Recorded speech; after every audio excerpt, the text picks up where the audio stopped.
एक कुत्ता जो कि 1 मिनट में 27 से 28 सांसें लेता है वो 10 से 12 साल तक जीता है। वहीं पर एक इंसान 1 मिनट में 14 से 15 सांस लेता है और वो 80 से 100 साल तक जीता है। लेकिन एक कछुआ जो कि 1 मिनट में सिर्फ 5 से 6 बार सांसें लेता है वो 500 से 600 सालों तक जीता है। इससे स्पष्ट है कि जिस जीव की सांसों की संख्या जितनी कम होती है वो उतनी ही लंबी आयु तक जी सकता है। इसी चीज को समझकर हमारे पूर्वजों ने सांसों की संख्या को कम और उसकी गहराई को ज्यादा करने के विज्ञान पर काम करना शुरू कर दिया था, क्योंकि वो समझ गए थे कि इंसान को जीने के लिए साल या महीने नहीं बल्कि एक निश्चित संख्या में सांसें मिलती हैं और सांसों के लेने की गति को कम करके उम्र को लंबा किया जा सकता है। लेकिन सांसों के धीमा और लंबा होने की ये गति प्राकृतिक रूप से होनी चाहिए। जब हम सांस लेते हैं तो वायु प्रत्यक्ष रूप से हमें 3-4 स्थानों पर ही महसूस होती है: कंठ, हृदय, फेफड़े और पेट। मस्तिष्क में गई हुई वायु का हमें पता ही नहीं चलता। कान और आंख में गई हुई वायु का भी कम ही पता चलता है। श्वसन तंत्र से भीतर गई वायु अनेकों प्रकार से विभाजित हो जाती है, जो अलग अलग क्षेत्र में जाकर अपना अपना कार्य करके पुनः भिन्न रूप में बाहर निकल आती है। ये सब इतनी जल्दी होता है कि हमें इसका पता ही नहीं चल पाता। हम सिर्फ इतना ही जानते हैं कि ऑक्सीजन भीतर गई और कार्बन डाइऑक्साइड बाहर निकल गई, लेकिन भीतर वो क्या क्या सही या गलत करके आ जाती है इसका कम ही ज्ञान हो पाता है। यदि हम जोर से गहरी सांस लेते हैं तो तेज प्रवाह के साथ शरीर के अंदर बैक्टीरिया नष्ट होने लगते हैं। कोशिकाओं की रोगों से लड़ने की क्षमता भी बढ़ जाती है। बोन मैरो में नए रक्त का निर्माण होने लगता है। आंतों में जमा मल विसर्जित होने लगता है। मस्तिष्क की जागरूकता लौट आती है, जिससे स्मरण शक्ति दुरुस्त हो जाती है। न्यूरॉन की सक्रियता से सोचने समझने की क्षमता पुनः जिंदा हो जाती है। फेफड़ों में भरी हवा से आत्मविश्वास वापस लौट आता है। सोचें, जब जंगल में हवा का एक तेज झोंका आता है तो जंगल का रोम रोम जागृत होकर सजग हो जाता है। सिर्फ एक झोंका। कपालभाति या भस्त्रिका प्राणायाम तेज हवा के उस झोंके की तरह है। बहुत कम लोगों में क्षमता होती है अपने अंदर आंधी लाने की। लगातार अभ्यास से ही आंधी का जन्म होता है। 10 मिनट की आंधी आपके शरीर और मन के साथ आपके संपूर्ण जीवन को बदल कर रख देगी। आजकल अधिकतर लोगों की सांसें उखड़ी और बिखरी हुई रहती है, उथले पुथले रहती है या फिर तेजी से चलती है। लोगों को ये पता ही नहीं चलता कि उनकी सांसें किस प्रकार चल रही है। जब क्रोध का भाव उठता है तो सांस बदल जाती है, वहीं पर काम वासना का भाव उठता है तब भी सांस बदल जाती है। हमारे प्रत्येक भाव और विचार के साथ हमारी सांसें भी बदलती रहती है। इसके साथ हमारे खान पान और रहन सहन से भी ये बदलती रहती है। असल में हमारी सांसों का हमारे मन की स्थिति और हमारी शारीरिक अवस्था से सीधा संबंध होता है। पूरा योग विज्ञान ही सांसों को सही तरीके से लेने पर टिका हुआ है। तो अगर हम सिर्फ अपनी सांसों को सही तरीके से लेना सीख जाते हैं तो हमारा जीवन जादू की तरह बदल जाएगा। आज इस प्राचीन यौगिक कहानी के माध्यम से हम सांसों को सही तरीके से लेने का तरीका और सांसों के जादुई रहस्य के बारे में विस्तार से जानेंगे। बहुत समय पहले की बात है। एक ऋषि अपने आश्रम में छात्रों को योग, ध्यान और प्राणायाम की शिक्षाएं दिया करते थे। ऋषि खुद भी एक योगी थे। उन्होंने अपने कई वर्ष हिमालय की गुफा में साधना करते हुए बिताए थे, जहां पर उन्होंने बहुत से सूक्ष्म मानवीय आयामों को गहराई से समझा था और अब वो अपने इसी अनुभव और ज्ञान को शिष्यों के माध्यम से जन समूह तक पहुंचाना चाहते थे। एक दिन रात्रि के भोजन के पश्चात उनके आश्रम का सबसे बुद्धिमान और होनहार छात्र उनके पास आता है। छात्र के चेहरे को देखकर गुरु समझ गए कि उसके मन में कुछ प्रश्न उठ रहे हैं। गुरु के नजदीक पहुंचते ही छात्र ने उन्हें प्रणाम किया और कहा, गुरुदेव, मैं आपसे कुछ प्रश्न पूछना चाहता हूं। गुरु ने मुस्कुराते हुए कहा, मुझे मालूम है, ये तो मैं तुम्हारे चेहरे को देखकर ही समझ गया था। पूछो, क्या प्रश्न है तुम्हारे? छात्र ने कहा, आप अक्सर कहते हैं कि योग, ध्यान और प्राणायाम का मूल आधार हमारी सांसें होती हैं और अपनी सांसों पर नियंत्रण पाते ही हम अपने मन और विचारों पर नियंत्रण पा लेते हैं। तो आज मैं आपसे सांसों के रहस्य और उसके योगिक विज्ञान के बारे में विस्तार से जानने आया हूँ। ये सुनकर गुरु ने एक हल्की मुस्कान दी और फिर कहना शुरू किया, जैसा हमारा मन होता है हमारी सांसों की गति भी वैसी ही हो जाती है, या फिर जैसी हमारी सांसें होंगी वैसी ही हमारी मनोदशा हो जाएगी। यानी हमारी सांसों से सब कुछ जुड़ा हुआ है। जो हमारे भीतर घटता है वो भी और जो हमारे बाहर घटता है वो भी। हमारे जीवन में घटने वाली हर एक घटना हमारी सांसों से गहरा संबंध रखती है। मतलब कि अपनी सांसों की गति पर नियंत्रण करके अपने मन और विचारों पर नियंत्रण कर सकते हैं। अगर तुम किसी सच्चे योगी या साधक को ध्यान से देखो तो तुम्हें उसके चेहरे पर एक गजब का ठहराव दिखेगा। एक सच्चा योगी बुरी से बुरी परिस्थिति में भी खुद को स्थिर और शांत रख सकता है।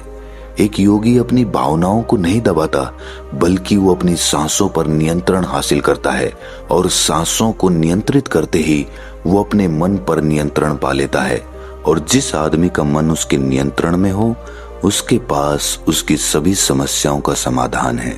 गुरु ने छात्र की तरफ इशारा करते हुए कहा, तुमने कुछ योगियों के बारे में सुना होगा कि वो 150, 200 या फिर 300 सालों तक भी जी जाते हैं। तो आखिर वो इतने लंबे समय तक खुद को जीवित कैसे रख पाते हैं? असल में उनका नियंत्रण अपनी सांसों पर होता है, जिसे प्राण ऊर्जा भी कहते हैं। प्राण ऊर्जा हमारे चारों तरफ है। इसे कितनी मात्रा में लेना और छोड़ना है, ये एक योगी अच्छी तरह से जानता है और वो इस काम पर बहुत हद तक महारत हासिल कर लेता है। इसीलिए वो इस प्राण ऊर्जा का उपयोग अपनी जरूरत के हिसाब से कर सकता है और खुद को दीर्घायु बना सकता है। अगर तुम अपने शरीर को स्वस्थ रखना चाहते हो, सामान्य से अधिक क्षमता चाहते हो, तेज बुद्धि चाहते हो, तो तुम्हें अपनी सांसों को समझना होगा, उन्हें नियंत्रित करना होगा। और उन्हें नियंत्रित करते ही तुम्हारे जीवन में सब कुछ व्यवस्थित हो जाएगा। असल में डर, चिंता और परेशानी जैसी कोई चीज होती नहीं है। ये सिर्फ हमारे मन और भावनाओं की उपज है और हमारे मन व भावनाओं को केवल एक ही चीज नियंत्रित कर सकती है और वो है हमारी सांसें। हमारे अंदर का क्रोध, चिंता, जलन, अहंकार, बदला लेने की भावना, ये सब कुछ हमारी सांसों के हिसाब से चलता है। अगर हमारी सांसों पर हमारा नियंत्रण है तो ये सभी विकार हमारे नियंत्रण में हो जाते हैं। सांस हमारे शरीर और हमारे मन के बीच पुल का काम करती है। अगर हमें अपने मन तक पहुंचना है, उसके विकारों को समझकर उनको दूर करना है, तो हमें अपने सांसों के पुल पर चलना होगा। हमें अपने सांसों के जरिए अपने मन तक पहुंचना होगा और यही एकमात्र रास्ता है अपने मन को समझने का। अगर तुमने कभी किसी बच्चे को सोता हुआ देखा हो तो तुमने अनुभव किया होगा, जब वो बच्चा सांस अंदर लेता है तो उसका पेट फूलता है और जब सांस छोड़ता है तो पेट पिचक जाता है। यानी कि एक बच्चा अपने पेट, अपनी नाभि से सांस लेता है, जो कि सांस लेने का सबसे प्राकृतिक और सही तरीका है। अपनी इस गहरी और लंबी सांस की वजह से बच्चे का मन उत्साहित और हल्का रहता है। उसका शरीर ज्यादा प्राकृतिक तरीके से काम करता है। तुमने देखा होगा, बच्चा अपने मन में किसी बात को ज्यादा लंबे समय तक नहीं रखता और ना ही वो किसी से ज्यादा लंबे समय तक गुस्सा रह सकता। अगर उसे किसी गलती पर डांट या मार दिया जाए तो वो कुछ समय बाद उसे भी भूलकर अपने खेल में मग्न हो जाता है। बच्चा इतना सरल इसीलिए हो पाता है क्योंकि उसकी सांसें प्राकृतिक रूप से चलती है, यानी नाभि से। बच्चे के शरीर को विकास चाहिए। विकास के लिए ज्यादा ऊर्जा और ज्यादा ऊर्जा के लिए ज्यादा लंबी सांसें चाहिए। इसीलिए प्रकृति ने उसे ज्यादा लंबी सांसें दी हैं। हालांकि ये लंबी सांसें हर मनुष्य को दी गई है, लेकिन इंसान ने अपने जीवन में कुछ अप्राकृतिक परिवर्तन कर अपनी सांसों को छोटा कर लिया है। वो पेट की बजाय अपने सीने से सांसों को लेता है। हम जितनी छोटी सांस लेंगे उतनी चिंता और बकवास से भरे रहेंगे। हमारी सांसें जितनी लंबी और गहरी होंगी, हम उतने ही खुश और शांत रहेंगे।